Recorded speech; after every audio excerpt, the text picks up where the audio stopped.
Hola, hola.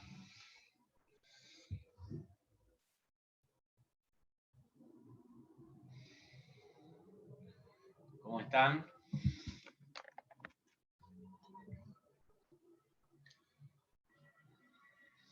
Bueno, bien.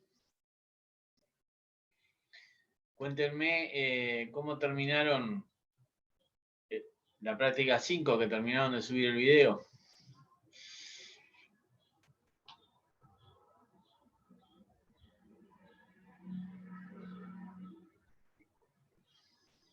Ya lo subieron todos, ¿no?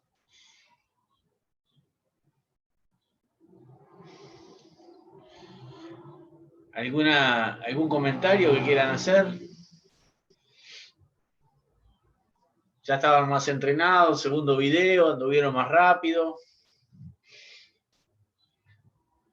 ¿No conocían el tema? ¿Tuvieron problema con el tema? ¿Les sirvió para consolidar conceptos?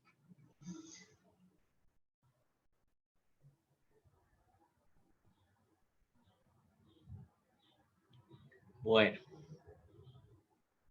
estamos muy silenciosos.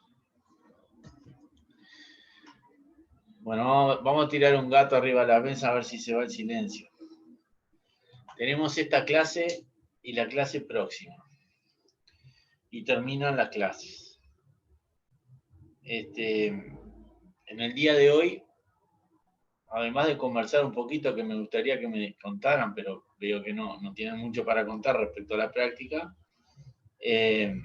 vamos a hacer una breve presentación del concepto de RPA, qué es lo que significa y en qué se usa. Y luego de eso vamos a dar paso a la práctica 6.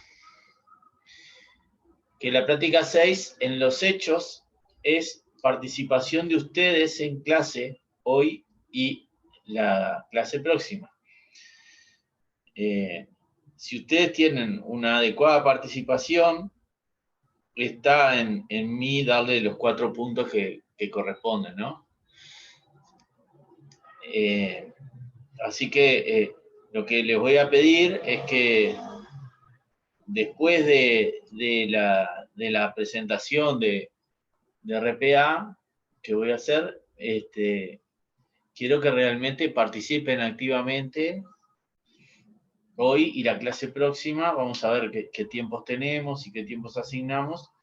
Y al cierre de esa participación entre lo de hoy y la clase próxima, yo ya directamente anoto los puntajes de quienes participaron en la práctica 6, que son 4 puntos. Sí, ya lo voy a explicar también eso. Ya lo voy a explicar. Pero primero vamos a hablar entonces, ahí me está preguntando, me hicieron un par de preguntas relativas a la revisión. Y lo otro es que bueno, ya vamos a ver lo de la práctica 6, cómo es que se implementa, cómo es que funciona. Primero, ¿cuáles son los temas que van para la revisión? Los temas que van para la revisión son los que vimos en clase desde la segunda parte del curso, o sea, arrancando con base de datos, en adelante vimos base de datos, vimos sistema integrado de gestión, vimos CRM, vimos interoperabilidad. En el marco de eso, hicimos una práctica de evaluación de sistemas, de paquetes, o sea, con una forma de evaluar los paquetes, los sistemas, y eso es lo que va a ir, ¿no? Vimos también conceptos de características de software.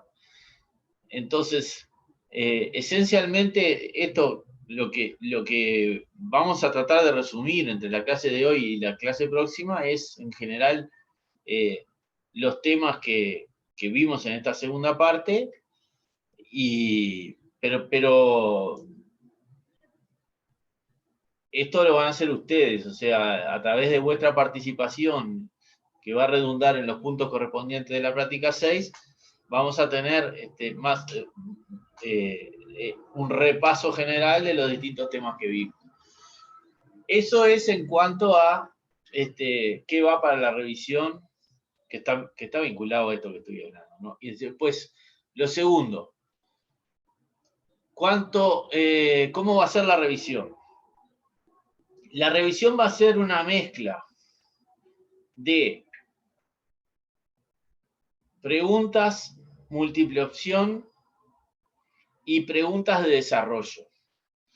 Las preguntas de desarrollo pueden ser que tengan subdivisiones o no. ¿Con esto qué quiere decir? O sea, la van a hacer la revisión por EVA, o sea, no va a ser una revisión presencial para empezar, o sea, que es una revisión que ustedes la van a tener que hacer a través del EVA. En la sala 9 la van a hacer. Y además de esto, que por eso es muy importante lo que vamos a hablar hoy de la práctica 6 después de RPA, porque es parte de ir avanzando para lograr llegar a la revisión con las credenciales adecuadas, ¿no? Además de esto, entonces, como les decía, van a tener preguntas múltiple opción y van a tener preguntas de desarrollo, porque la idea es justamente que ustedes, a través de los conocimientos adquiridos, puedan explicar un caso que se les plantee. No se trata de que nos relaten qué dice la página 8 del documento 3 que está publicado en el EVA. No viene por ahí. O sea, esto es un análisis conceptual de una situación de un caso determinado, entonces ustedes van a tener que decir, bueno, acá para resolver esto se aplica esto o aquello otro. Y el concepto es el que les dije durante todo el año, es ustedes son los asesores, ustedes son los consultores de las empresas que van a ser vuestros clientes, y vuestros clientes son los que le están preguntando. Entonces, ¿qué es lo que pasa? En la medida que ustedes asesoren correctamente y trasladen correctamente conceptos válidos para soluciones, van a estar aportando valor profesional y los clientes de ustedes van a estar satisfechos. Si ustedes no lo hacen en forma adecuada, no solo van a verse comprometidos en su imagen profesionalmente, sino que también lo que les va a pasar es que los resultados negativos de las propuestas que ustedes planteen les van a recaer directamente. Y esto, ustedes saben que no son situaciones muy agradables tener que estar encarando aspectos negativos de proyectos. ¿Qué ocurre? Digo, uno se puede equivocar, es válido, el error es válido. El tema es que no haya errores significativos, ¿no? Porque un error significativo puede traer un error de mucho dinero y eso es un problema. O la pérdida de clientes, por ejemplo.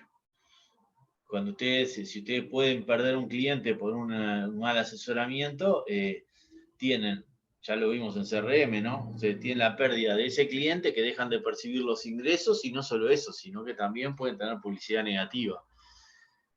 Así que entonces, piensen de que ustedes están asesorando a clientes el día de la revisión, que le están preguntando un determinado caso específico y que están presentando lo que sería la primera respuesta que ustedes o sea, cuando le plantean la primera situación, ustedes tienen que dar una primera respuesta al cliente en ese momento, no tienen mucho tiempo para elaborar, o sea, le pueden decir al cliente, bueno, esperá y mañana te contesto, pero lo mejor es tratar de dar una primera aproximación de por dónde viene la situación, ¿no?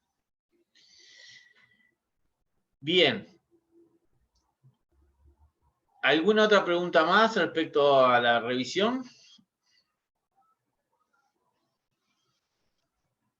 Vayan preguntando nomás, que si hace falta, abran el micrófono, hablen. Bueno, les decía, Esto que vamos a hablar ahora se llama RPA, automatización de procesos.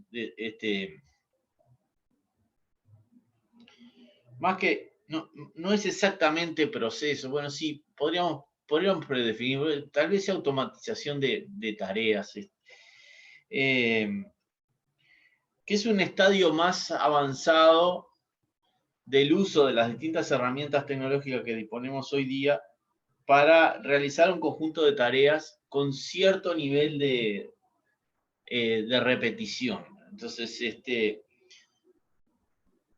lo que hace es sacarnos trabajo duro de alguna manera en aquellas circunstancias que los pasos que se llevan adelante son de carácter bastante repetitivo, ¿no? Ahí vamos a compartir entonces la pantalla.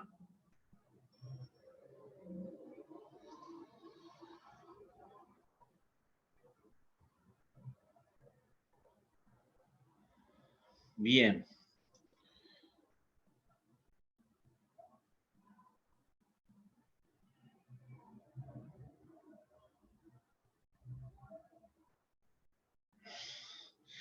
Si ustedes googlean el concepto RPA por sus acrónimos, fíjense que se le llama automatización robótica de procesos. Y en términos generales, dice que es una forma naciente de automatización de los procesos de negocio que replica las acciones de un ser humano interactuando con la interfaz de usuario de un sistema informático. Por ejemplo, la ejecución entre la entrada de datos de un sistema sería una actividad típica de un robot de software. Ya que están dando un ejemplo claro que sería la entrada de datos, ¿no? Y acá hay una cosa interesante, es que RPA, con respecto a la automatización tradicional, la diferencia que plantea es los robots de software interpretan la interfaz de usuario de aplicaciones de terceros y están configurados para ejecutar pasos en forma idéntica a un usuario humano.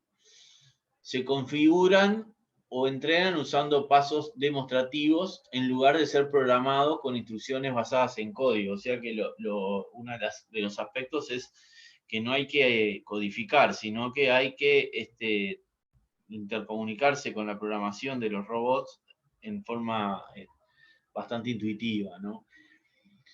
Este es un concepto importante en el mercado de RPA porque la intención no es proporcionar otra plataforma de codificación, o sea, de programación para los usuarios de TI. Más bien la intención es proporcionar una capacidad ágil y configurable a los usuarios técnicos y no técnicos en los departamentos operativos.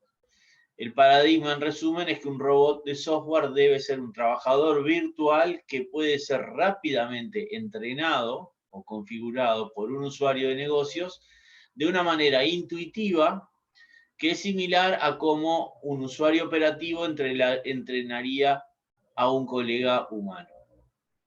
El beneficio es doble. En primer lugar, permite a los departamentos de operaciones se sirvan a sí mismos y en segundo lugar, libera las habilidades limitadas y valiosas de los profesionales de TI para concentrarse en implementaciones más estratégicas como RP y BPMS.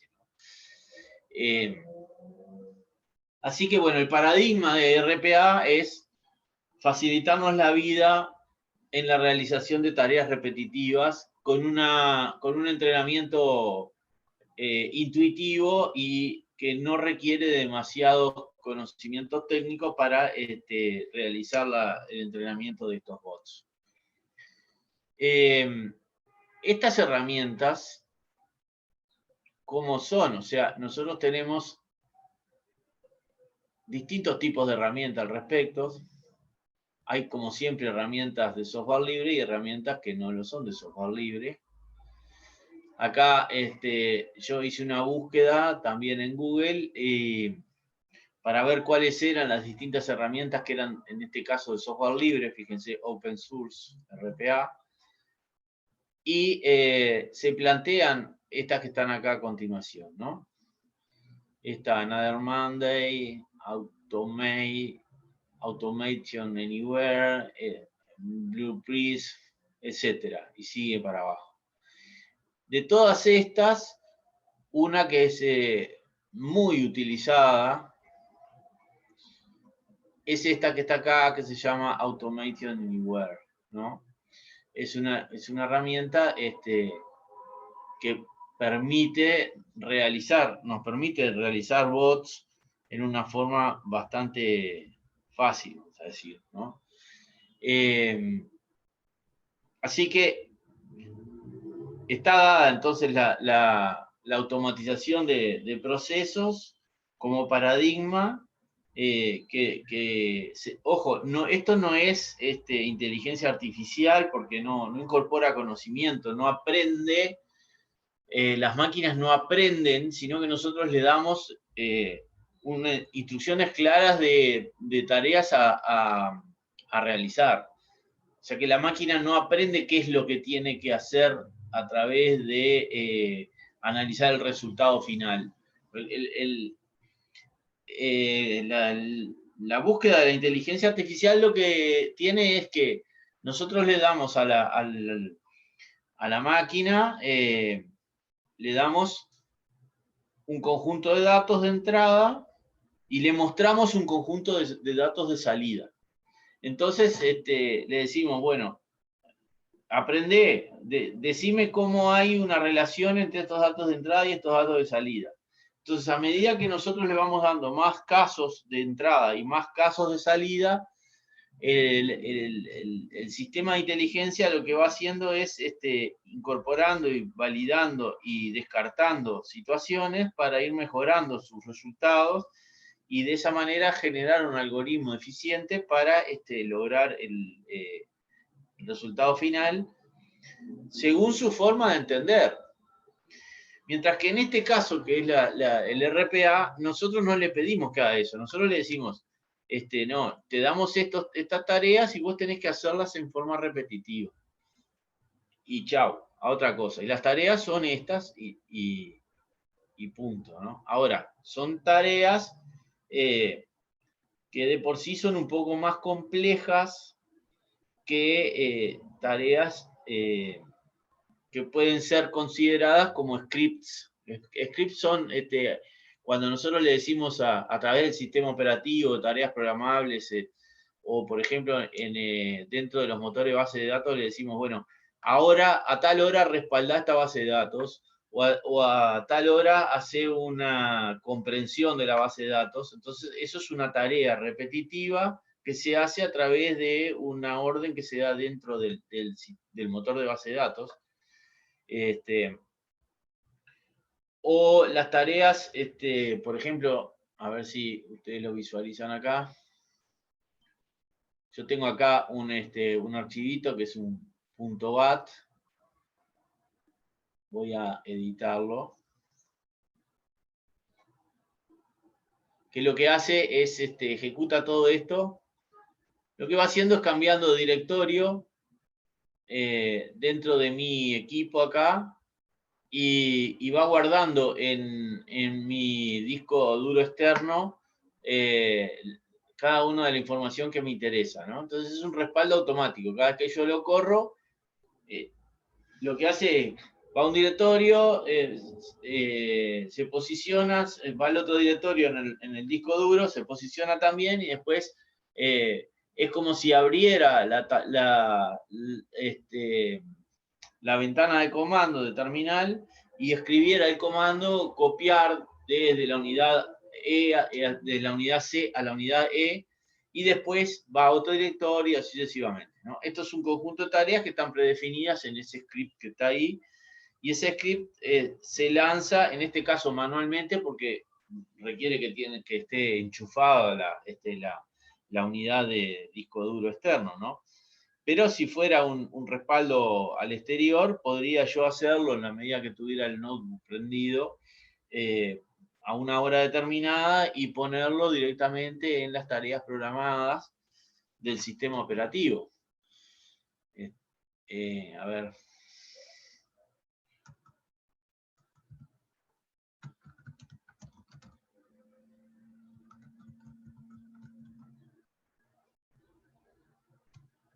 Bueno.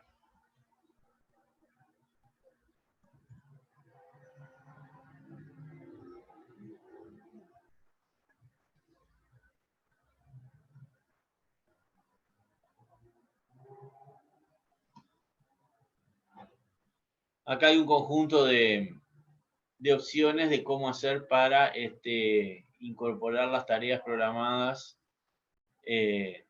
directamente en el sistema operativo, y las tareas programadas son una forma de automatizar acciones.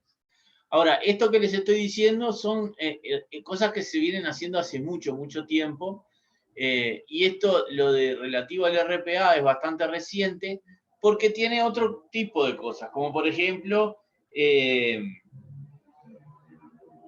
ir a una página web, conectarse en la página web, acceder a una determinada página dentro del lugar que entramos, extraer determinada información, esa información pasarla a una web y bueno, a continuación emitir un informe. Todo eso es bastante más complejo que una tarea repetitiva, ¿no? Ahora vamos a ver qué suerte tenemos.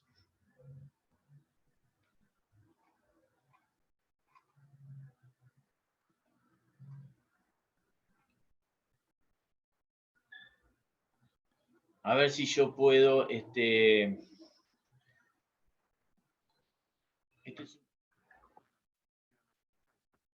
¿Ustedes escuchan el video?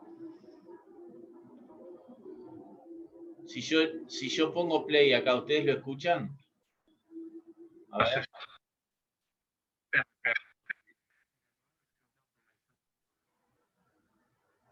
Pero no está hablando el video. Ahí está, pero cuando yo pongo play, quiero saber si me escuchan. Pone play. Sí, se escucha, pero no, yo no entiendo. No llego a entender. No, yo tampoco llego a entender, como cortado. Como Ahí va. cortado. Bueno, a ver si tengo una opción acá en el video, en el compartir. Sonidos del sistema, capaz. No, porque es del Zoom, ¿viste? Yo tengo que integrar el compartir del video con el Zoom. Las opciones de compartir, a ver. Acá. A ver ahora. Leerá fila a fila la información. Sí. Vamos de vuelta entonces.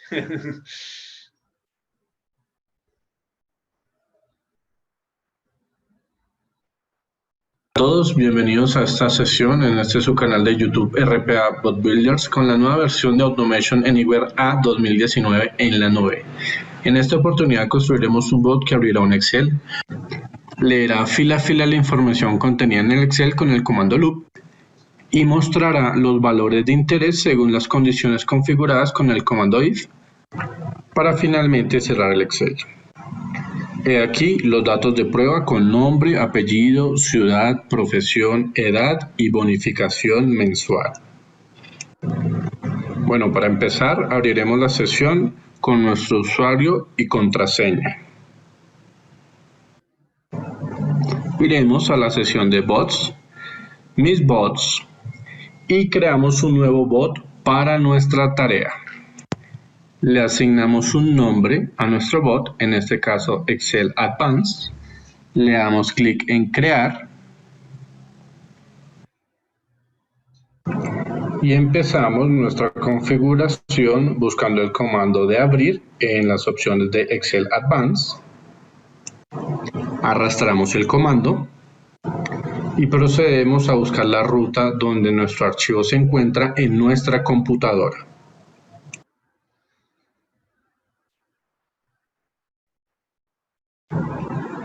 Seleccionamos el archivo con el que vamos a trabajar.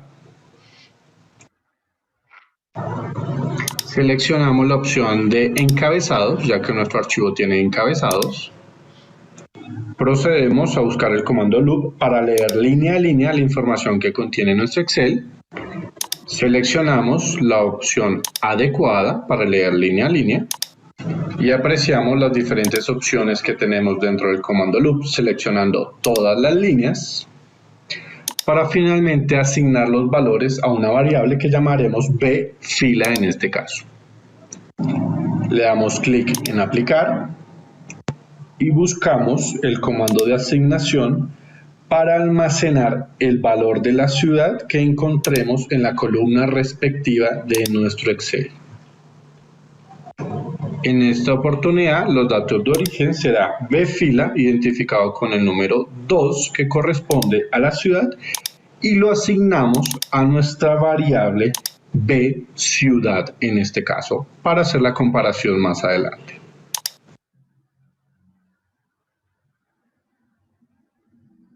Damos clic en aceptar y luego aplicamos los cambios.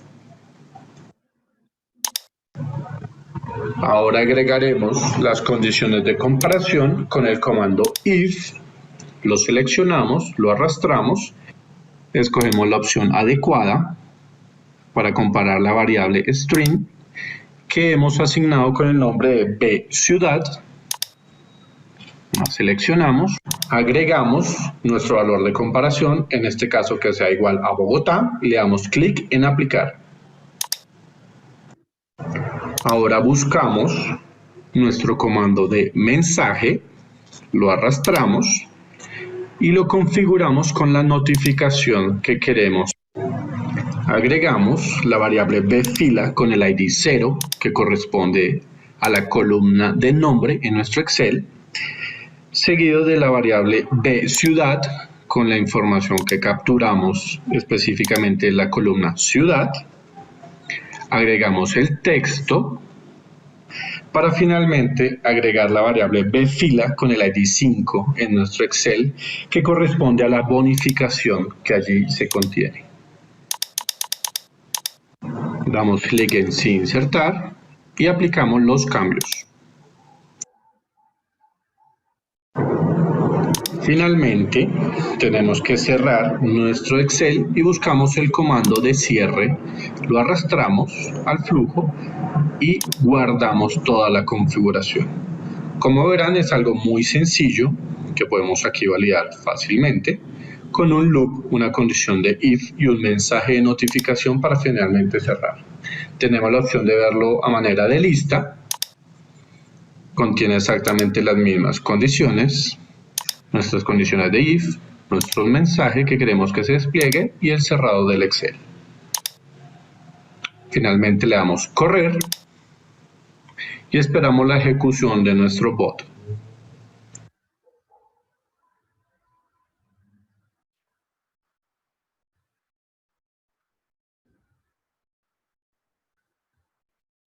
Como vemos, nuestro bot comienza a ejecutarse paso a paso.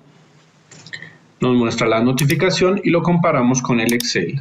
Nuestro primer registro corresponde a María, de Bogotá. El segundo a Claudia, con su bonificación respectiva. Y el tercero a Raúl, como lo pueden apreciar.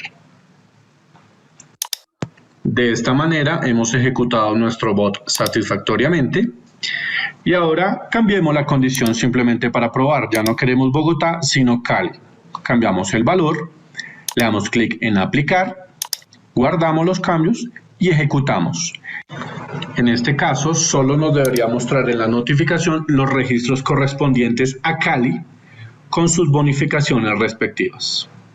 Esperamos que procese como tal, descargue las dependencias para que comience la ejecución del bot. En este caso comienza la ejecución, vemos la notificación y comparamos con el Excel.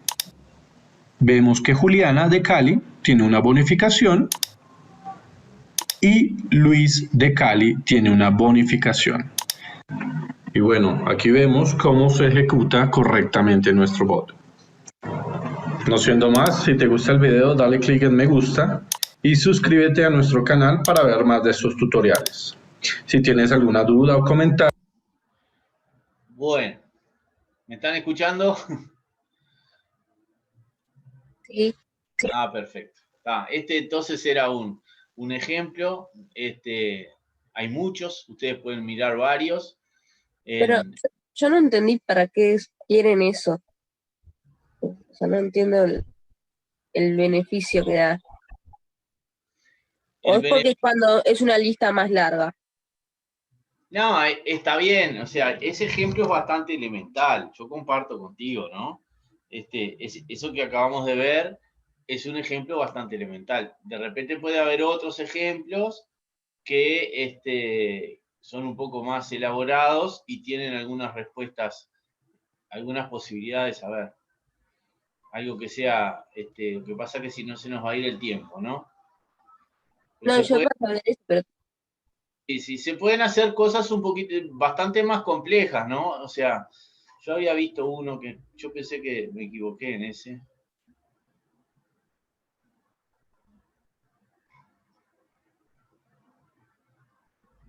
Ahí está. Este otro.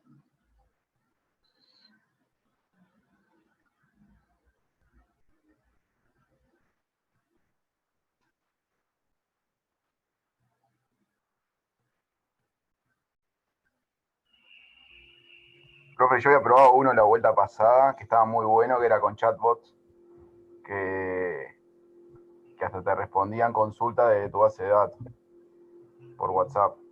Ahí está, este está haciendo una cosa parecida a eso. Está mirando, que estoy mirando acá, está mirando una base de datos y realizando tareas sobre la base de datos.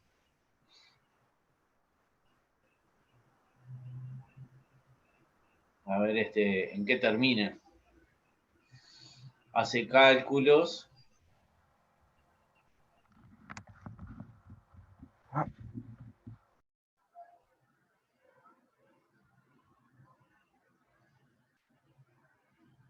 Porque esto acá es el resultado de una base de datos, ¿no?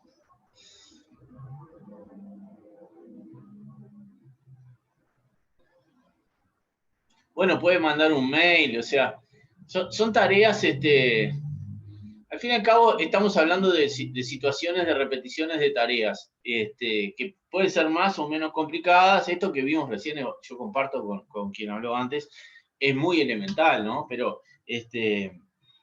Sí, el valor le da mucho más valor cuando son bases de datos que no tenés ni que subir Excel ni nada. Para ahí es todo automático. Exactamente. Cuando tenés Ahora software de diferentes especies. ahora les voy a leer algunas consideraciones o sea, una importante empresa de telecomunicaciones utilizó RPA dentro del marco de su introducción tecnológica, y los contextos y desafíos que tenían eran procesos de negocio ineficientes que necesitaban acceso a varios sistemas, generando un alto número de errores y trabajos asociados. O sea, había que entrar a varios sistemas a la vez y eso generaba errores y había que retrabajar muchas veces para corregir esos errores. Además tenían baja capacidad de implementación de procesos y herramientas, o sea, no tenían fortalezas de TI relevantes como para poder hacer automatizaciones y bueno, equipos de TI limitados que no podían atender la demanda de las necesidades de la empresa. ¿Qué se hizo? Bueno, primero se definió la estrategia para un programa de RPA, creando un mapa de ruta para aumentar la madurez de las capacidades de RPA. Esto en buen romance es capacitemos a los recursos humanos que tenemos para el uso de herramientas de este tipo. Después, se ejecutó la estrategia del mapa de ruta establecido antes. Se definió un centro de excelencia de RPA para construir un modelo operativo de entrega de servicios para apalancar implementaciones y permitir la realización de los beneficios. Se identificaron oportunidades funcionales para apalancar las soluciones de RPA, y hubo una creación de un modelo que permita a las unidades de negocio desarrollar e implementar soluciones de RPA y al mismo tiempo solucionar los problemas en los procesos existentes, ¿no? Bueno, ¿cuáles fueron los resultados de incorporar los RPA? Se implementaron más de 200 robots en un año de proyecto. Hubo reducciones de costos, de más de 200 oportunidades de automatizaciones. Hubo reducciones de errores y retrabajo, mejoras en las consistencias de las operaciones y mejoras en la experiencia de los clientes y de los empleados. Ese es un ejemplo en una empresa de telecomunicaciones. Y en una empresa financiera en Colombia, que está muy orientada, con alta vocación tecnológica, utilizaron esta plataforma que acabamos de ver, que es Automation Anywhere, y formaron un equipo de robotización, o sea que crearon este centro de excelencia, el modelo es más o menos el mismo, ¿no? Y los resultados que obtuvieron construyeron 218 robots que automatizan los procesos de preparar las demandas, embargos, indexación, garantías, simulación de deuda, reclutamiento de personal, afiliación de nuevos clientes, logrando ahorros importantes y disminución de riesgos inherentes a las operaciones. Entonces, ¿cuál es nuestro rol con todo esto? Porque esa es la pregunta relevante. ¿Qué es lo que tenemos, o qué oportunidades tenemos nosotros con todo esto, ¿no? En primer lugar, decirles que, de alguna forma, es lo que las consultoras en este momento están tratando de imponer dentro de las distintas empresas, es el uso de este tipo de robots para automatizar tareas. Tratar de incluir robots virtuales para automatizar tareas la mayor posibilidad, la mayor cantidad posible. Evidentemente implica un desafío muy fuerte en el dominio de la herramienta y en el entrenamiento de los recursos humanos que hay dentro de las organizaciones para el uso de esa herramienta. Y con eso no alcanza, porque y significa que tener la gente capacitada, tener el uso de la herramienta de forma adecuada, pero además requiere un profundo conocimiento de los procesos internos. Ahora, con todo eso en la mano, evidentemente nosotros podemos lograr beneficios muy grandes en cuanto a tiempo, en cuanto a la reducción de errores, costos de reprocesamiento, disponer recursos humanos para otras cosas. En general, estos son los beneficios, los beneficios indirectos, ¿no? Romina, tú preguntas si vamos a subir teóricos sobre este tema.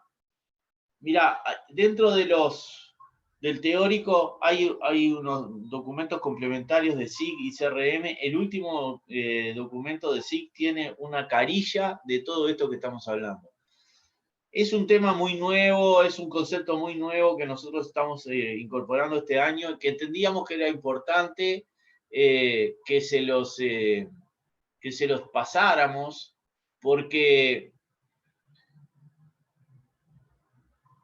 a ver, ¿por qué? Porque evidentemente da oportunidades muy grandes en la gestión interna de procesos y sobre todo procesos administrativos, ¿no?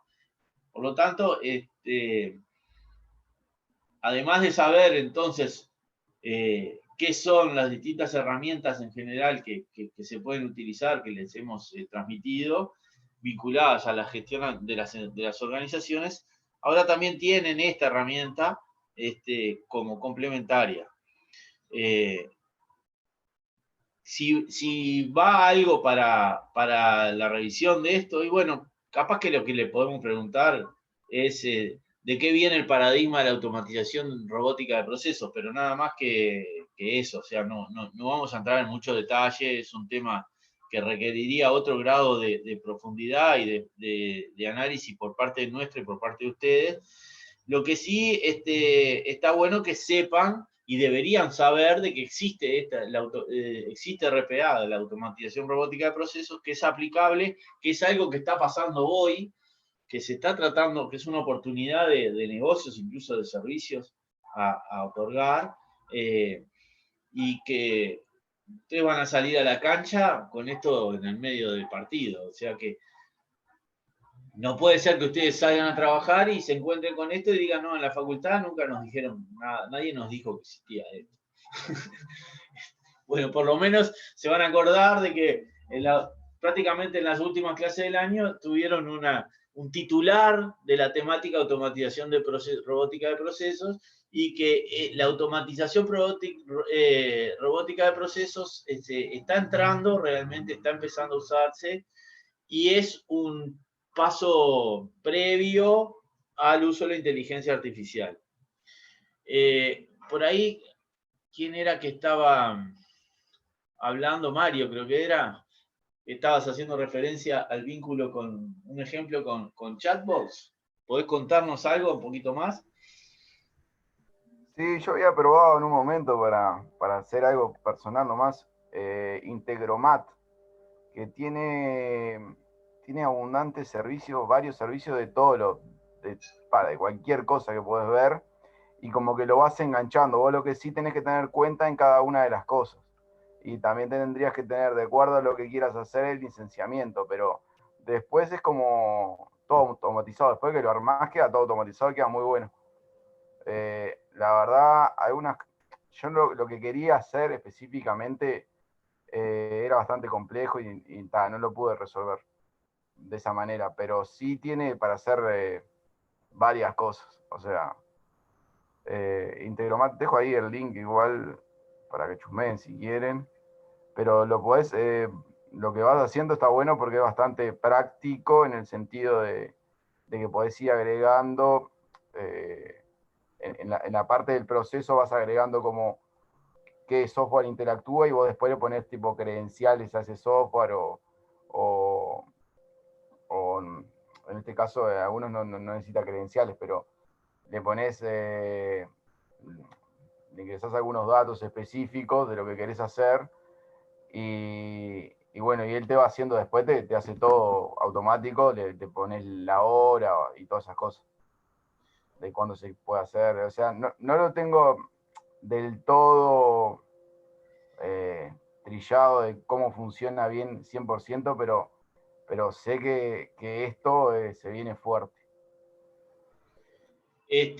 Bien. Sí, una pregunta. ¿Tuviste que poner alguna sentencia de código? Hay para algunos específicos que sí, te pide, sí, alguna sentencia de código, pero en algunos son bastante intuitivos, y otro es dependiendo ahí viste que vos compartiste, dependiendo de la aplicación que sea, porque a veces dependiendo de una aplicación es que tenés que poner algo específico de acuerdo a cómo lo va a tomar la aplicación. No es código específico, pero es bastante intuitivo. La idea es que te resuelva a vos las cosas, por eso tampoco es que tenés que programar, pero entendí que ese era el objetivo. Claro, Ellos te cobran por el servicio, obviamente, ¿no? Después te cobran.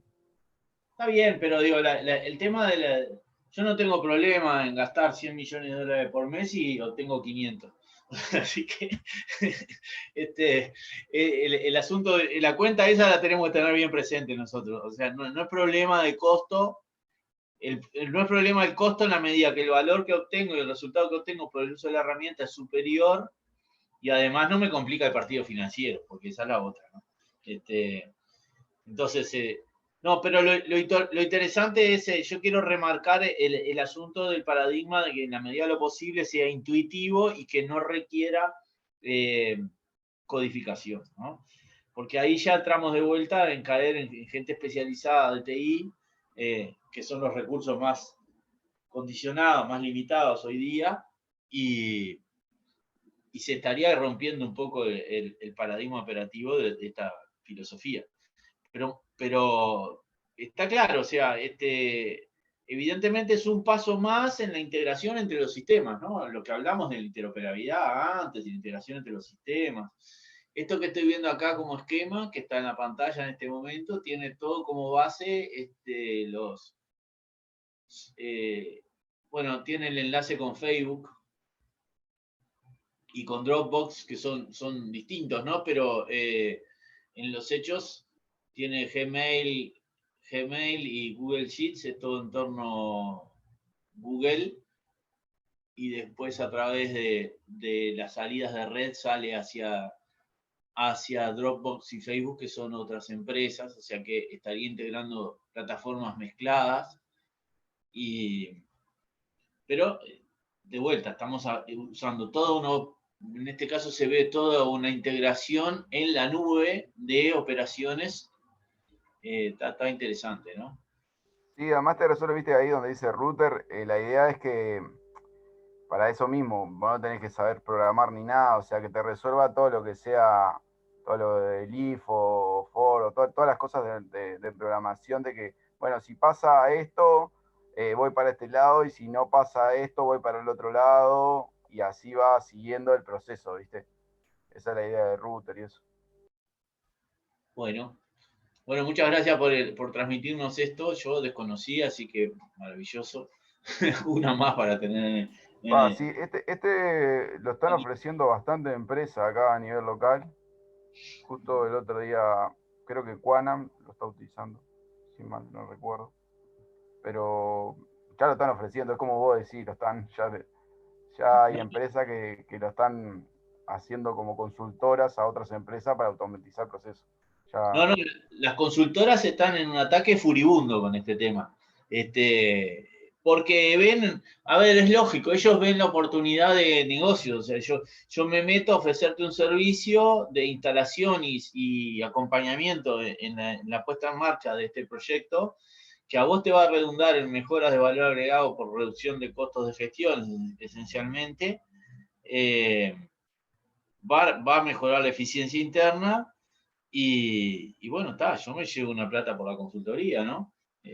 Incluso, digo, a las consultoras no les importa si es pago o no pago, no, ellos lo que van a tratar es de facilitar la mejora de los procesos a través de incorporación de tecnología, algo que vimos desde el primer día.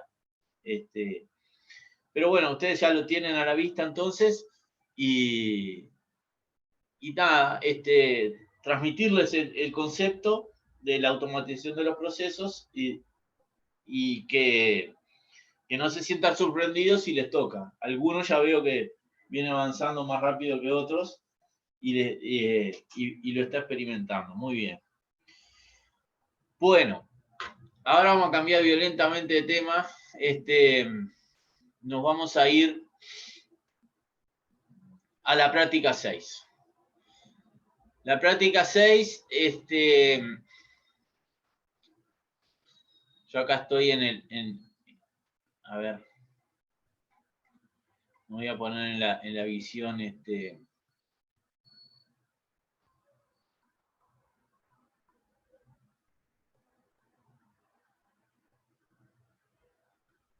estudiante. El estudiante se desetió, a ver.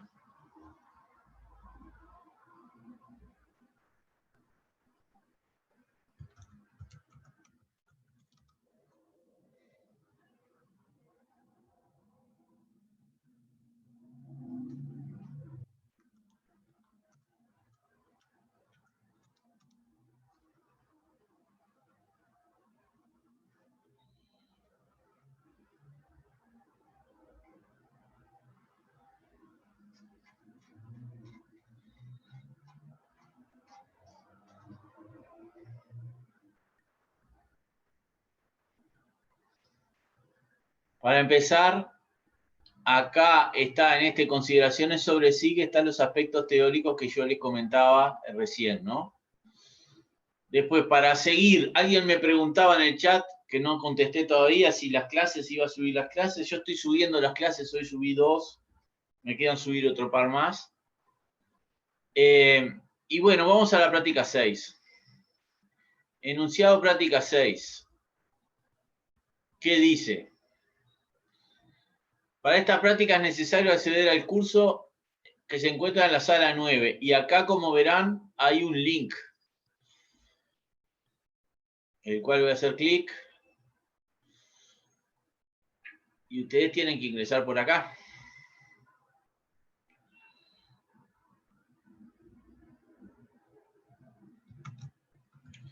Esto acá es la contraseña de Elía, creo, ¿no? No es la contraseña de Eva. Eso verifíquenlo.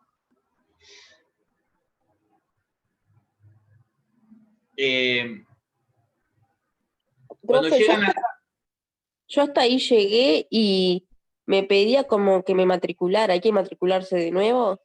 ahí está, a eso voy.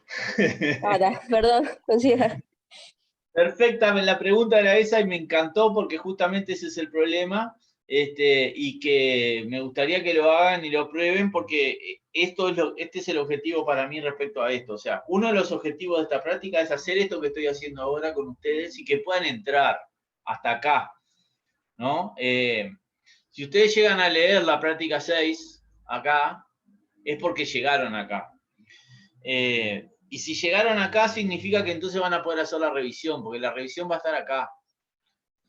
Entonces, nosotros lo que queremos es que ustedes experimenten este proceso para que cuando llegue el momento de la revisión, lo puedan hacer. ¿Entendieron? ¿Cuál es la clave? Es la misma clave que el EVA, ¿no? O sea, que para el curso, Sistemas 2020. Esa es la clave de acceso. Fíjense a ver si pueden y me van contando, a ver si llegan hasta acá.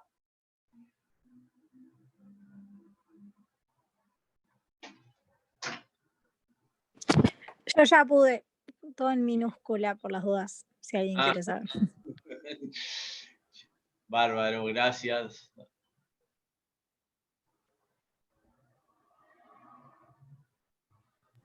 Sí, yo ¿Alguien también. que me cuente si alguien tiene algún problema?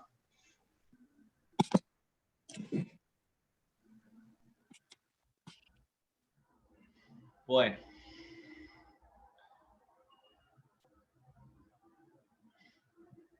Bueno, bien.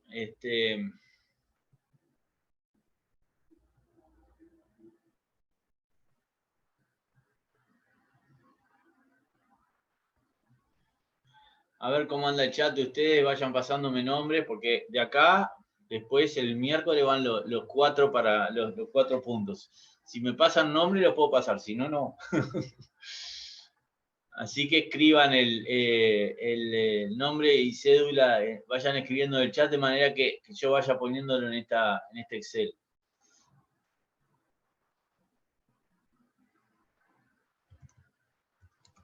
Profesor, el examen es por sala 9 también, ¿no? El examen creo que, no sé, pero por las dudas, me gustaría que ingreses y lo pruebes para que no tengas problema luego, ¿viste?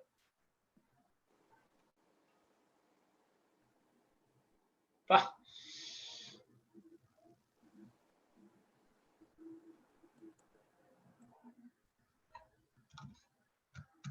Lo vieron rápido, ¿eh?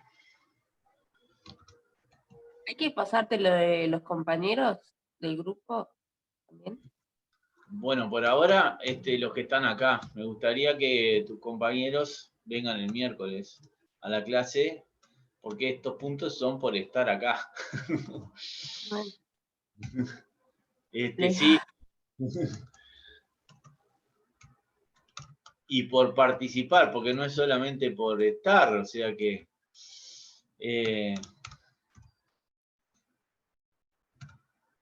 les voy a pedir que si alguno ve que yo omito, me avisa.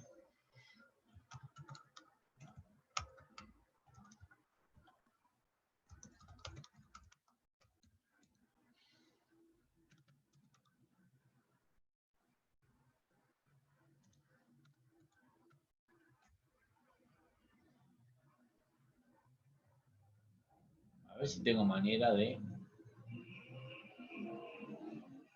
hacer así.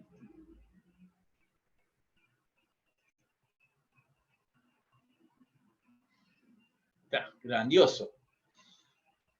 Anduvimos más rápido ahí, ¿eh? Bueno. Ahí está, ya está, Mauricio. Ya está hecho. Bien, esto va quedando por acá entonces. Natalia.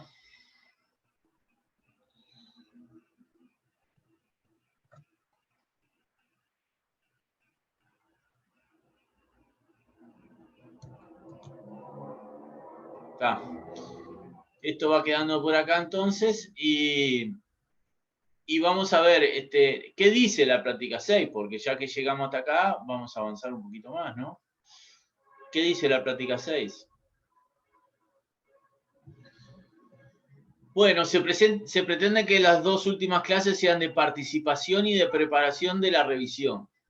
Durante el curso se ha insistido en muchas oportunidades en la importancia de la participación para analizar diversos temas, ejercitar el razonamiento, proponer soluciones e integrar los sistemas de información como parte fundamental de la administración de las organizaciones. ¿Qué se pide? La última práctica consistirá en el análisis en clase de los temas, de bases de datos, sistemas integrados, CRM y automatización de procesos.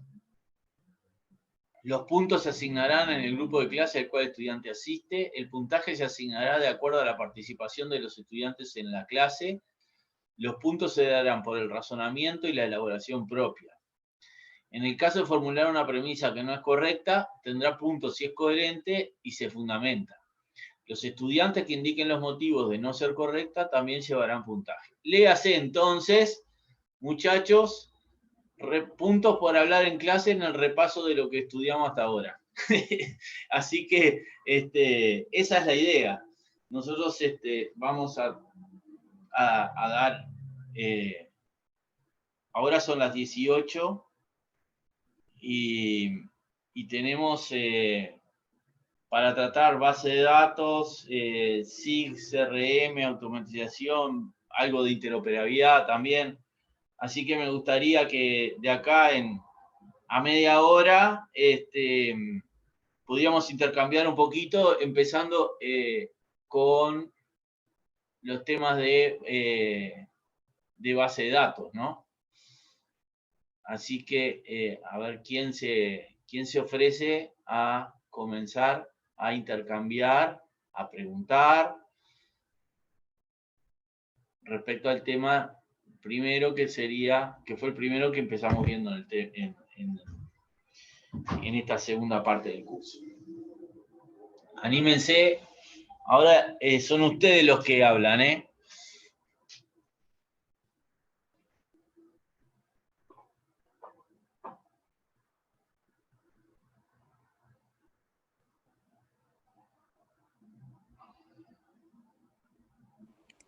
Bueno, si nadie quiere empezar.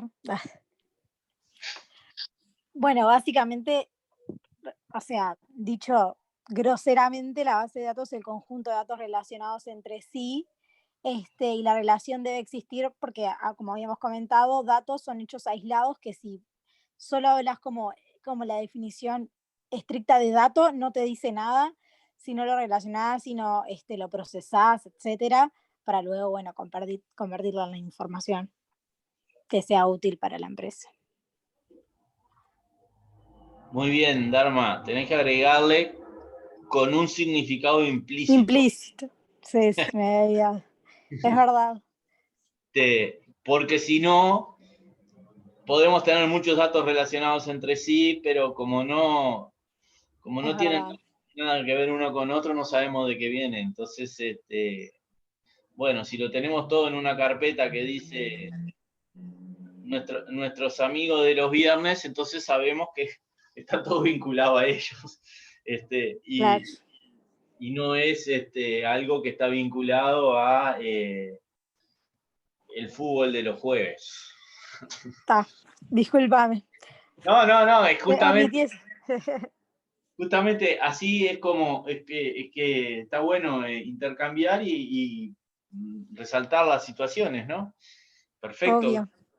Muchas gracias. A ver, ¿quién más sobre base de datos? ¿Para qué sirven? ¿Cuáles son sus principales utilidades? Punto más por romper el hielo. ¿Cómo? Un punto más por romper el hielo. A Dharma.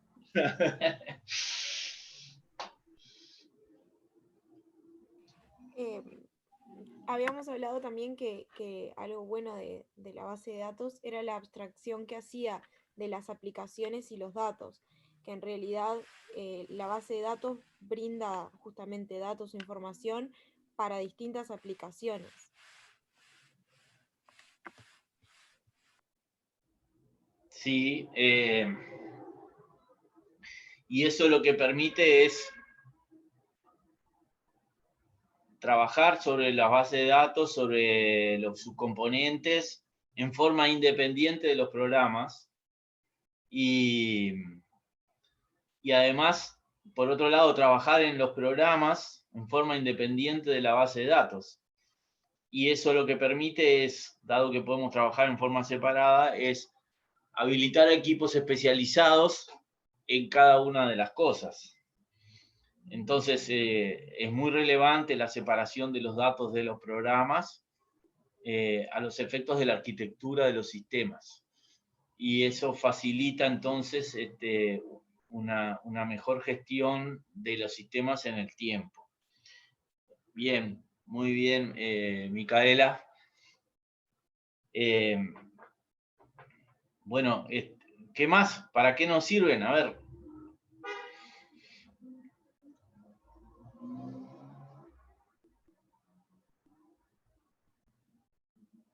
Yo creo que les comenté a ustedes esencialmente dos usos sustantivos de las bases de datos. A ver si alguien se acuerda.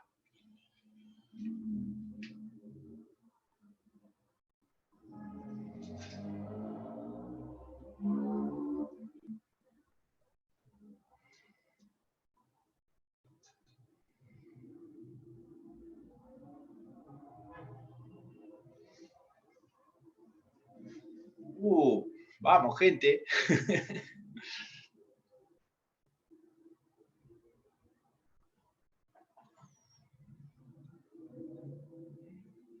Bueno, el primer de uso sustantivo importante, esto se lo repaso yo y va gratis, es el hecho de poder utilizar, como recién decía Micaela, los datos en todos los sistemas, pero haciéndolo de una forma eficiente, de almacenamiento eficiente y acceso eficiente a los datos. Y no solo eficiente, sino también con los cuidados de seguridad y reserva mejorados respecto a los sistemas de archivos acumulados tradicionales, que era la forma histórica de manejo de los datos. Ese es uno, o sea, esa es una de las principales aplicaciones que nosotros les sugerimos como importantes respecto a las bases de datos. Y la otra es el uso de las bases de datos, o incluso algunos gestores de bases de datos específicamente, como forma de herramienta para sintetizar fuentes de datos de distintos lugares y poder realizar análisis de información, generar información compilada de fuentes distintas. Por ejemplo, sintetizar archivos de texto con planillas de Excel, con motores de base de datos, que son todos fuentes con formatos bien diferentes y que pueden terminar confluyendo en una herramienta que sintetiza y nos permite generar informes de análisis relevantes, ¿no? Por ahí habíamos hecho referencia también a los conceptos de Data Warehouse, que los Data Warehouse buscan generar preanálisis o síntesis o agrupaciones de datos para que los datos estén debidamente preparados antes de su presentación y no sea necesario realizar las consultas contra las bases de datos directamente. Bueno, entonces esa es la segunda aplicación que tienen las bases de datos, ¿no? Bueno, ¿qué más? A ver. Conceptos generales ya los manejamos, a ver si...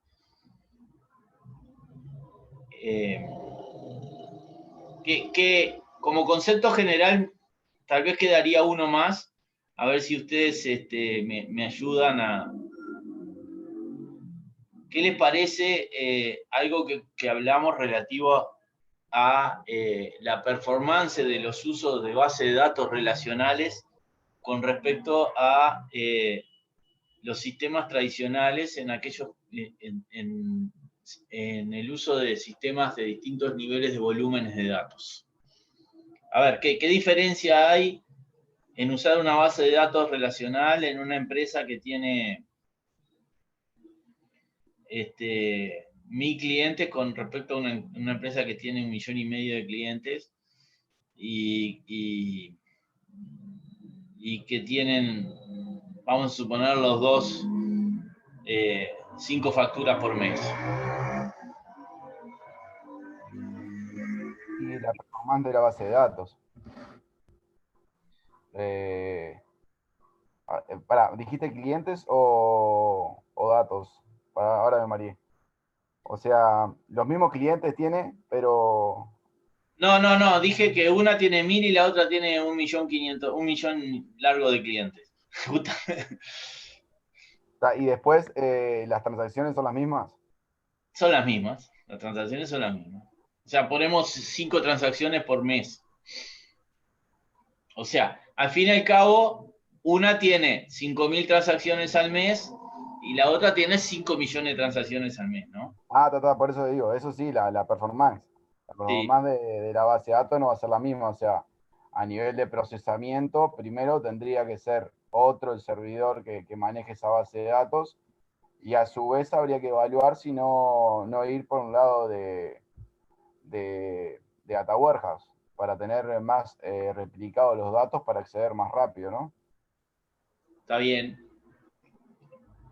Ahora yo les había, dentro de la pregunta, les había dicho un comentario específico respecto a los conceptos relacionales.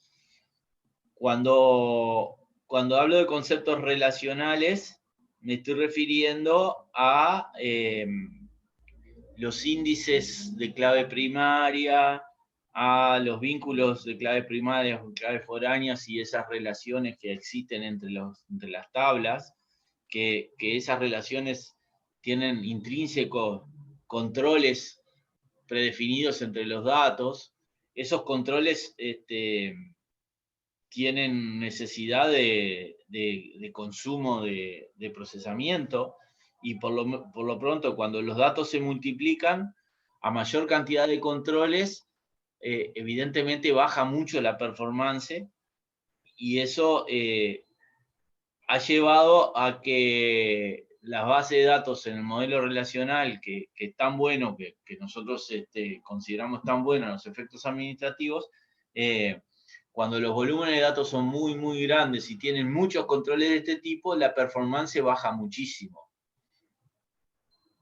Entonces, por ahí, las soluciones son o no poner tantos controles dentro de las bases de los datos, como le estaba diciendo a usted recién respecto a las relaciones, o mantener los controles y generar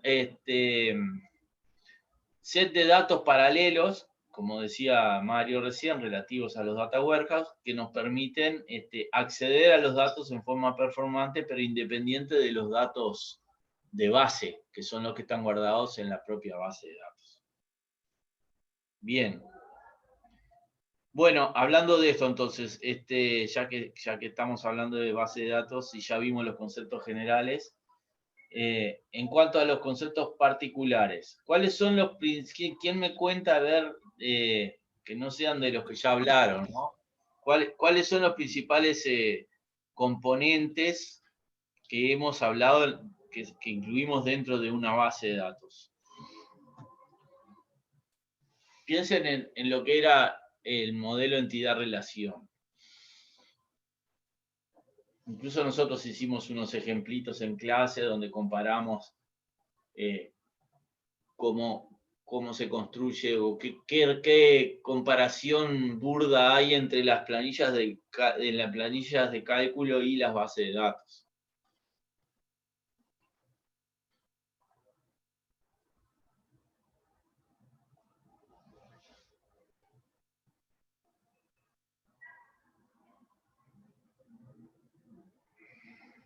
La planilla de Excel vos podés borrar, se te puede eliminar una celda y te pueden cambiar un montón de datos, y sin embargo la base de datos como que tenías que seguir determinados pasos para poder cumplir, para poder eliminar algo, tenías, no sé si era así, que tenías que seguir unos pasos y es muy difícil eliminar información. Bueno, eso es en cuanto a la parte funcional. Me parece muy interesante lo que sí, Victoria. Hace referencia a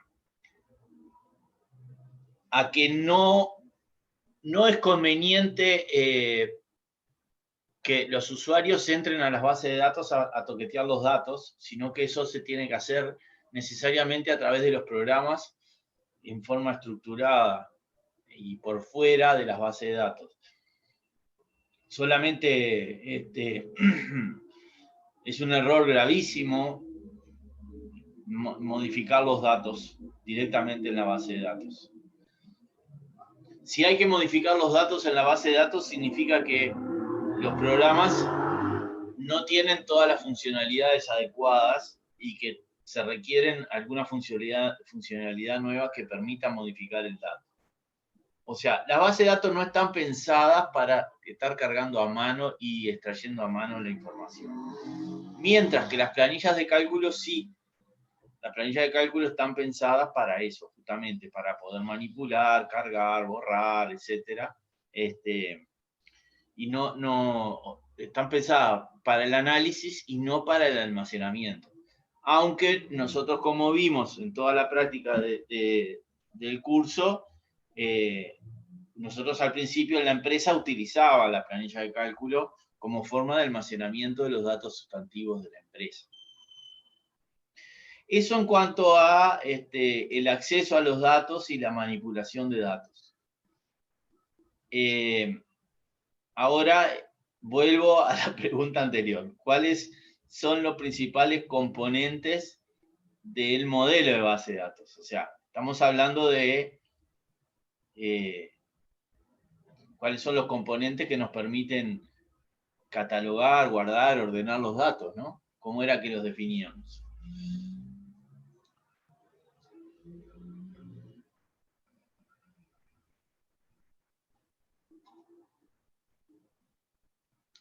Acá yo voy poniendo X, ¿eh? Es el que eran 3, puede ser.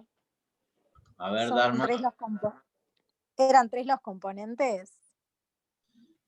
Y los componentes son... Recuerdo que uno no era el lenguaje, o capaz que estoy mal orientada.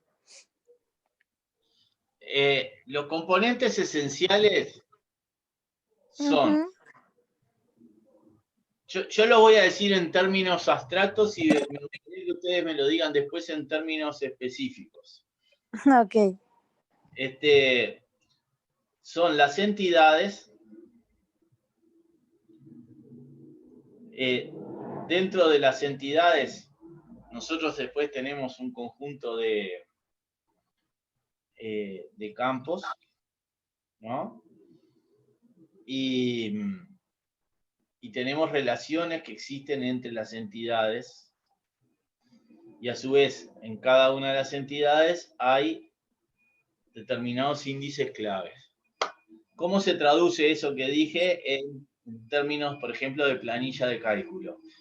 ¿Cuáles son las entidades en las planillas de cálculo?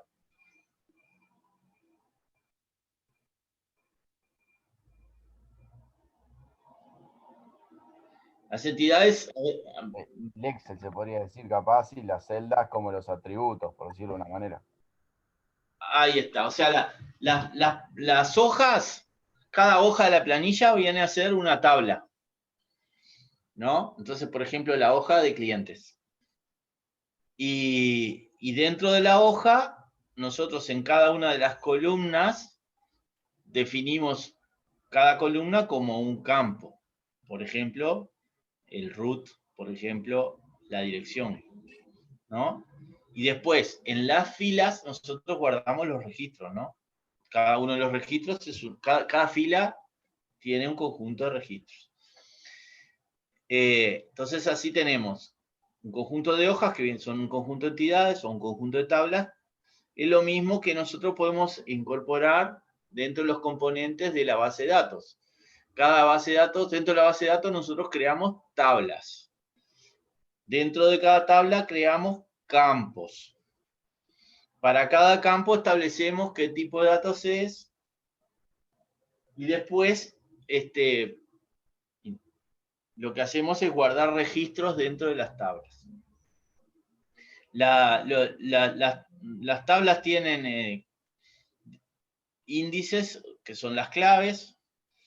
Algunas tablas tienen claves primarias, otras no. Eso lo habíamos comentado, que las tablas que tienen claves primarias son aquellas que son utilizadas como referencia por todas las demás tablas. Por ejemplo, la tabla de clientes es una tabla que nosotros vamos a enlazar muy, muy frecuentemente y es conveniente que tenga una clave primaria. Bueno, bien, esencialmente entonces en cuanto a conceptos generales de base de datos, es eso lo que estuvimos viendo, ya que vimos los conceptos generales y vimos los principales componentes. Vimos que la diferencia entre base de datos y planillas electrónicas, diferencias entre base de datos, vamos a decir, de tipo relacional y no relacionales. Hoy en día eso, cuando ustedes empiezan a hablar en la jerga o el lunfa del sistema, se le dice no SQL a las bases de datos no relacionales. Y vimos las definiciones, las separaciones entre los datos y los programas. Así que estos son los principales conceptos, los conceptos generales más relevantes de esta temática. ¿Alguien tiene alguna duda de esto?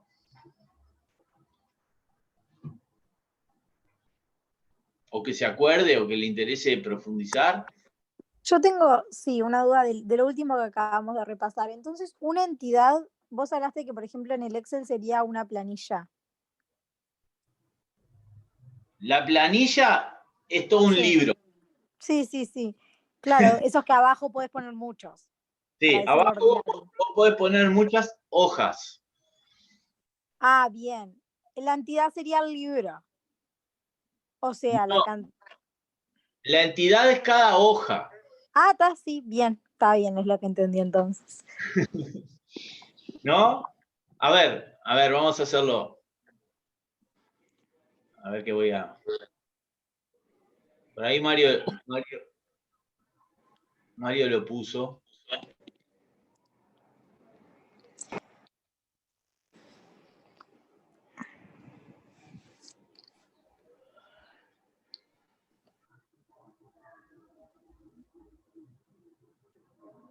Entidades.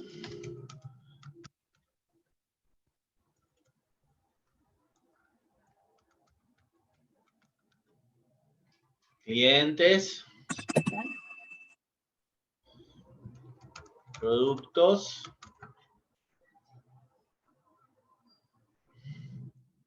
Rubros. ¿Ah? Dentro de la entidad cliente, que viene a ser la tabla de clientes, entonces yo tengo campos. Por ejemplo, root, domicilio, departamento. ¿No? Estos son los campos. La diferencia con la base de datos es que en la planilla de cálculo yo puedo hacer esto.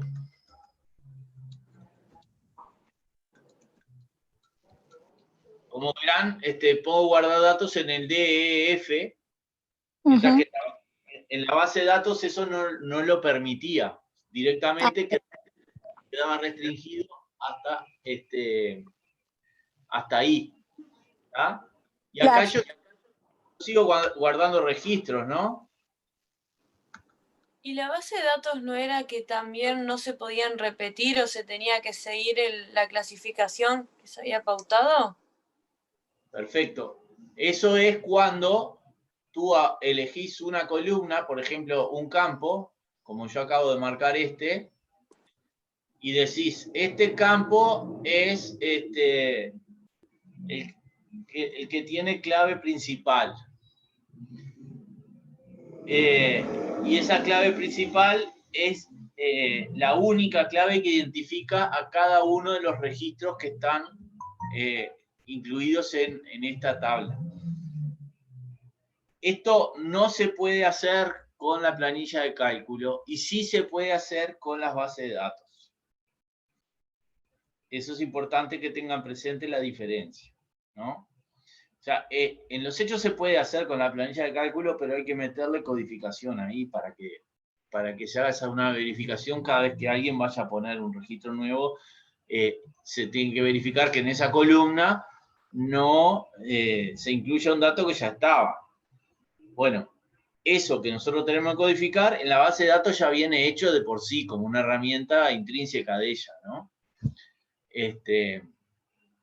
Bueno, entonces acá tenemos las entidades, los campos, después, este campo puede ser, puede ser numérico, este campo puede ser alfanumérico, puede haber campos booleanos, o sea, verdadero o falso, y esos son tipos de datos que nosotros especificamos dentro de la base de datos. ¿Quedó claro? Gracias. Bueno, bien. No sé si se acuerdan que nosotros vimos un ejemplo también en clase de una herramienta que les permitía acceder al análisis de datos. No era específicamente una base de datos, pero mantiene todos los conceptos de esto que acabamos de ver. Y que hicimos un ejemplo relativo a una consulta a la encuesta continua de hogares. Y usamos en este caso la Power BI de Microsoft como herramienta de análisis de datos, que tenganlo presente que le va a ser útil, ¿no? Bueno, entonces, las bases de datos, que fue lo primero que dimos al principio de esta segunda parte del curso, tienen todas estas características y es muy importante que nosotros sepamos, además porque en el momento del diseño de los sistemas de información es donde se piensa dónde se van a guardar los datos, y por lo general le preguntan a los referentes y a los usuarios de los datos qué datos son los que se tienen que guardar y de qué forma se van a procesar. Entonces, ¿quiénes son los que determinan qué datos se van a guardar? Y bueno, ahí muchas veces los programadores no saben y no tienen por qué saber qué datos guardar, y ellos preguntan qué datos es necesario guardar. Y ahí es donde nosotros, en nuestro conocimiento profesional, tenemos que decir, bueno, los datos que hace falta guardar son este, que van a ser los procesados después a continuación, ¿no? Así que ahí nosotros cumplimos un rol muy importante a la hora de trabajar en el diseño del almacenamiento de los datos, en el intercambio con los profesionales del tema. Y si ustedes saben de esta terminología, de estos conceptos que estuvimos hablando, van a poder sentarse a hablar con ellos en el mismo plano, ¿no? Y ellos van a poder hablar, cuando ellos hablen con ustedes, van a ver cosas que posiblemente ustedes sepan que se pueden hacer y pueden percibir de que no están siendo utilizadas por los profesionales del área de sistemas, y pueden hacer preguntas críticas que merezcan una explicación y que tal vez mejoren el sistema, ¿no? Entonces, por eso que ustedes tienen que conocer. Esto es el corazón. Ustedes saben que los sistemas de información se basan en datos y en el procesamiento de esos datos. Entonces, cómo se almacenan, cómo se guardan es muy importante para la gestión eficiente de los sistemas. Por lo tanto, es trabajar sobre la base de datos es relevante que ustedes conozcan los conceptos generales. Hoy o mañana, si tienen ganas de profundizar, bueno, lo harán. Si tienen necesidad de profundizar, lo harán también. Pero por lo menos ahora tienen los elementos básicos para poder realmente plantearse o plantarse ante los colegas y decir, bueno, estos datos hace falta, estos no, así, así, así, esto lo quiero separado. Una pregunta, profe. Sí. ¿Es en esa etapa de diseño de sistema cuando se hace la elección entre los dos enfoques del almacenamiento, o sea, si sería por archivos tradicionales o en la base de datos, o se hace en otro momento eso? Es muy interesante tu pregunta y comparto que ahí en ese momento hay que separar. Por un lado, tú tenés que hacer una abstracción teórica de cuál sería la situación ideal de controles básicos entre entidades y relaciones para asegurarte el buen cruzamiento de datos y que no haya errores lógicos. Y eso es una abstracción teórica. Ahora, tal vez esa abstracción teórica, cuando tú la traducís a niveles de cantidad de datos, puede ser que redunde en un nivel de performance muy bajo. Así que sí es importante en la parte de diseño establecer primero la abstracción lógica, esta que estamos hablando, y a continuación también es importante, porque no sería un error grave, decir, bueno, yo hago la abstracción ideal desde el punto de vista relacional, pero no considero el impacto en volúmenes de datos y por lo tanto, luego cuando empieza operativamente, me come todos los recursos del sistema. Así que sí, es importante dimensionar cuáles son las cantidades de datos que se van a manejar en cada una de las tablas. ¿Quedó claro, Bruno? Está genial, sí, gracias. Bueno, bien.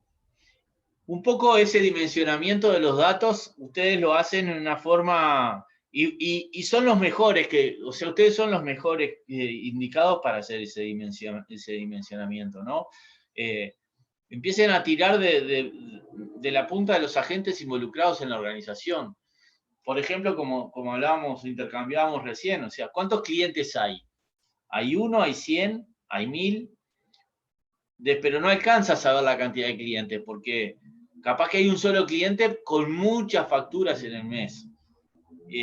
Un cliente con 1000 facturas por mes es lo mismo que 1000 clientes con una factura por mes.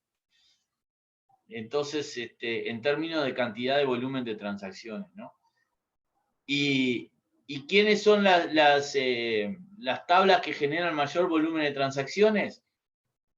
Y bueno, justamente las que registran las transacciones económicas más sustantivas, ¿no?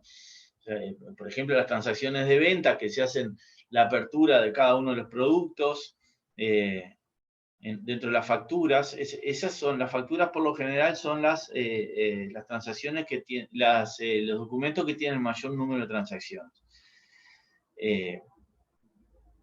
O sea, una factura media es muy distinto, ¿no?, de cada negocio, pero por lo general las facturas tienen más de una transacción, ¿no? Ni que hablar de un supermercado. Cuando ustedes van a la compra del supermercado, por lo general se llevan más de 5 productos. Entonces, es relevante dimensionar esos volúmenes de datos. Y el dimensionamiento hay que hacerlo en términos de cantidad de datos online. O sea, ustedes tienen que pensar, ¿cuántos datos de facturas quiero mantener para acceder online permanentemente? ¿1 año? ¿2 años? ¿Toda la vida de la empresa? Entonces, si yo quiero mantener 1 año, voy a tener, por ejemplo, si hablábamos de 1 millón de transacciones, 1 millón de clientes a 2 facturas por mes, son 2 millones de facturas. A 5 líneas por factura, son 10 millones de facturas por mes. Por 12 meses son 120 millones de datos al año, ¿no? ¿Cuántos años quiero tener en línea? Si yo no dimensiono esto y mi equipamiento es bajo, lo que va a pasar es que voy a tener un sistema que rápidamente va a llenar mi equipamiento y me va a generar un problema de cuello de botella en equipamiento de almacenamiento. Y eso tendría un error lógico, justamente de diseño, ¿no? De diseño del sistema, no del diseño de gestión del software. Porque la gestión del software puede ser maravillosa, pero no tengo lugar donde guardar los datos.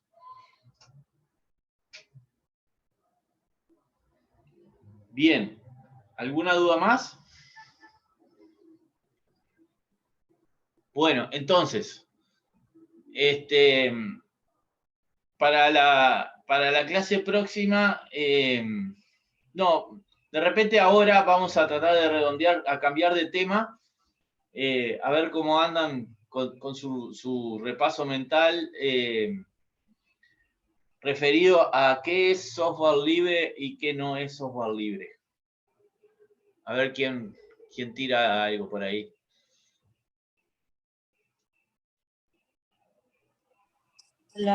Yo eso, justo en esa clase anoté lo que habías dicho.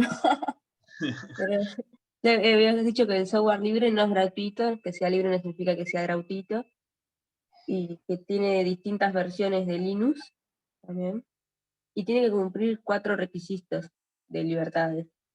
Uno es la libertad de uso, que con cualquier propósito, la libertad de estudiar cómo funciona el programa y adaptarlo a mis necesidades, hacer copias de un software y lo puedo distribuir, pasar a terceros sin cometer ningún delito.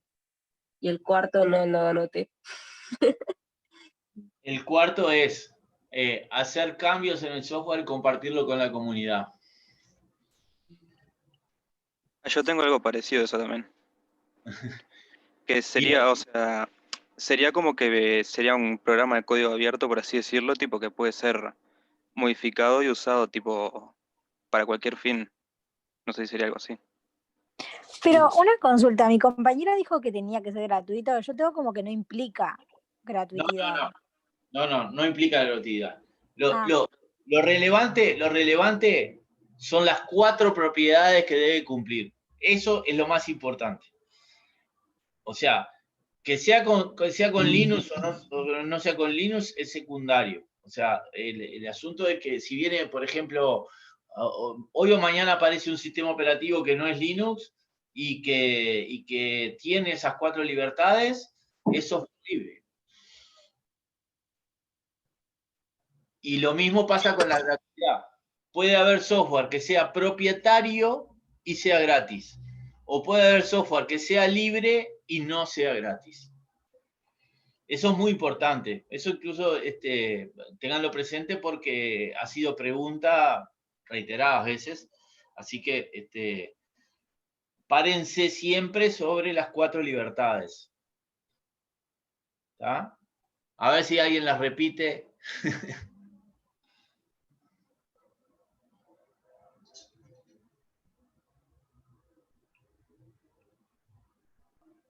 Libertad de uso, libertad de distribución, libertad de modificación para uso propio y libertad de modificación y de compartir con la comunidad para que todos compartan las modificaciones que yo hago. ¿Está bien? Y bueno, resaltar el concepto que no tiene nada que ver con la gratuidad y que bueno, que puede haber uno o más, si, por ejemplo, cuando se hace referencia al sistema operativo, uno o más sistemas operativos que tengan esas características.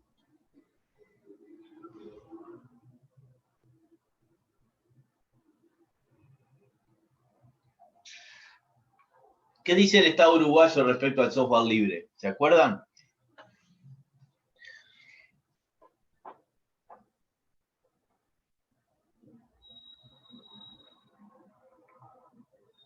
Jesús era el que hablaba de eso. ¿Verdad? el Estado uruguayo se promulgó una ley que promociona el uso del software libre en la medida de lo posible dentro de las organizaciones estatales, pero que respeta aquellos software que están siendo utilizados por las mismas que no sean de esas características. No puede como Estado obligar a los usuarios a tener un determinado software específico para poder acceder a la información que está generando el Estado. O sea, que tienen que generar información en plataformas en formatos que sean leíbles por los usuarios y que no les requiera una instalación específica de un determinado software. Eso tiene algunas restricciones, algunas limitaciones, porque por ejemplo, en los software CAD, eso no se ha dado el nivel de transferencia a los estándares como en otro tipo de aplicaciones, ¿no? Me refiero justamente a todo lo que tiene que ver con los planos, esas cosas, planos de ingeniería, de dibujo y eso, sigue habiendo una predominancia muy fuerte del software propietario. Y después decirles de que hay una diferencia entre los distintos tipos de Estado. Gracias, Matías, por la ley 19.179. Hay distintos tipos de Estado, o sea, hay una diferencia muy grande entre el Estado central, le hace los incisos, los ministerios, por ejemplo, el Ministerio de Turismo o el Ministerio de Agricultura y Pesca, con las empresas públicas, con Antel, por decir una cosa. Las empresas públicas no tienen el mismo grado de obligación que los incisos vamos a decir, del cerno central del Estado. Eso en cuanto entonces al uso del software libre por parte del Estado y cómo nos obliga a nosotros, ¿no? Ahora, bien, esto fue uno de los temitas que vimos ahí a la pasada también, y que ahora está tomando de alguna manera un vuelo diferente debido al uso de las aplicaciones en la nube, donde hay muchas herramientas que se usan en la nube directamente, y la nube de por sí es un software propietario, o sea, porque nosotros nos conectamos a una aplicación que es de un tercero y ese tercero nos permite correrla. Capaz que nos cobra, capaz que no. Eso es uno de los temas una de las situaciones que ahora estamos vivenciando en forma muy relevante. Y además, lo otro que está pasando es que se está dando un gran nivel de colaboración entre los desarrolladores para compartir códigos en la generación de aplicaciones. Entonces ahí han aparecido plataformas que lo que hacen es generar pedazos de código, algunos más grandes, unos más chicos, que son compartidos entre varios y generar así aplicaciones. Entonces estamos en un momento de una gran colaboración en este sentido, ¿no? Esto nos lleva entonces a los conceptos de poner más foco en qué hacen las aplicaciones, para qué están y qué valor generan, que poner foco en el desarrollo específico. Bueno, bien. Por hoy hay GitHub, pero ¿cómo andamos? Estamos volando acá, la tienen clarísima, muchachos. Sí, exactamente. Es así, Leonardo. Ahí se comparte código, exactamente. Esa plataforma que tú acabas de decir, es la plataforma que yo creo que está siendo muy, muy utilizada. Entre otras cosas, ha pasado ahora que una de las empresas, uno de los jugadores más importantes del mundo, ha cambiado su paradigma nuevamente, que es Microsoft, y ha vuelto a volcarse hacia la comunidad de alguna manera.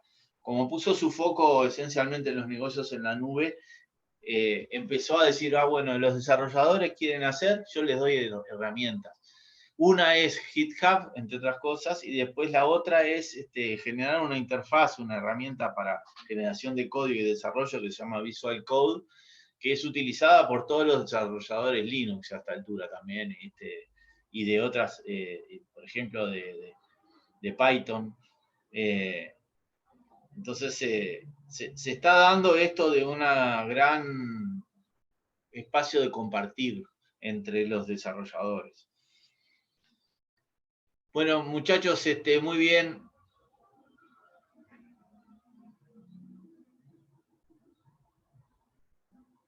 A ver, ¿cómo es la pregunta, Iván? O sea, ¿puede modificar su naturaleza el software? ¿Uno libre puede dejar de serlo?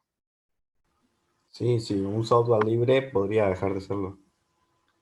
O al revés, que uno que no sea libre puede ser libre. Si la ley ampara eso o no está previsto. Olvidémonos de la ley, porque el concepto de software libre es más que nada un tema abstracto en cuanto a las posibilidades reales de lo que podemos o no podemos hacer.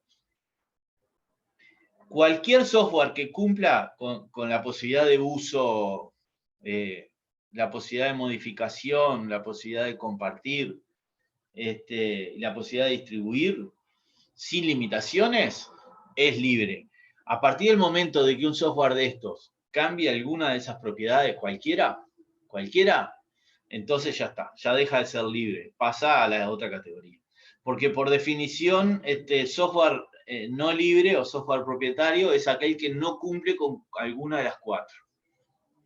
Por ejemplo, si yo puedo usarlo, puedo distribuirlo, y puedo modificarlo para mi uso, pero no puedo hacer modificaciones y compartirlo con la comunidad, entonces ahí yo tengo una limitación y por lo tanto, para ser estrictos, no es un software libre. Ok. Hay que fijarse si cumple los 4 requisitos y no. Listo. Así, tal cual. No, viste que no es un tema legal, ¿no? Es un tema No. La ley salió para promocionarlo al libre, ¿no? Sí, la ley, o sea, yo creo que la ley, la verdad, como todo, ¿no? Siempre hay comunidades que tratan de ejercer su influencia. Y en determinado momento, la influencia de la comunidad, vamos a decir, los defensores del software libre, hicieron su lobby para promocionar esto, ¿no? Es verdad, o sea, es cierto, el Estado puede ahorrarse mucha plata en licencias si usa software libre. Pero también puede tener muchos costos por no poder utilizar aplicaciones con herramientas que cumplan requerimientos específicos para el Estado. Ahora, hay una diferencia enorme. Hoy en día, para usar planillas de cálculo que tienen funcionalidades básicas, nosotros no necesitamos una planilla ultra potente con funcionalidades de primer nivel como puede ser Excel. O sea que podemos utilizar las planillas de OpenOffice o de LibreOffice que no tienen, por lo general vienen de atrás, pero tienen la gran mayoría de las funcionalidades. Incluso ahora se pueden utilizar, ustedes saben, las planillas directamente en la web, ¿no? Dentro de Google Docs, ustedes pueden generar planillas electrónicas y también lo pueden hacer en el SkyDrive utilizando las planillas de Excel también dentro de, en forma gratuita. O sea que el paradigma de ahorro de costos es relativo. Pero un poco fue por ahí cuando se buscó legislar. También está el concepto que eso sí me parece relevante, es defender a los usuarios, ¿no? Que no haya una situación de que el Estado, por tener un software determinado, obligue a los usuarios a realizar compras, inversiones, para poder acceder a determinada información. O sea, eso no es el caso, no sería interesante justamente. Porque aparte sería favorecer los intereses propios de una sola empresa, ¿no? Que es la que tiene el formato disponible.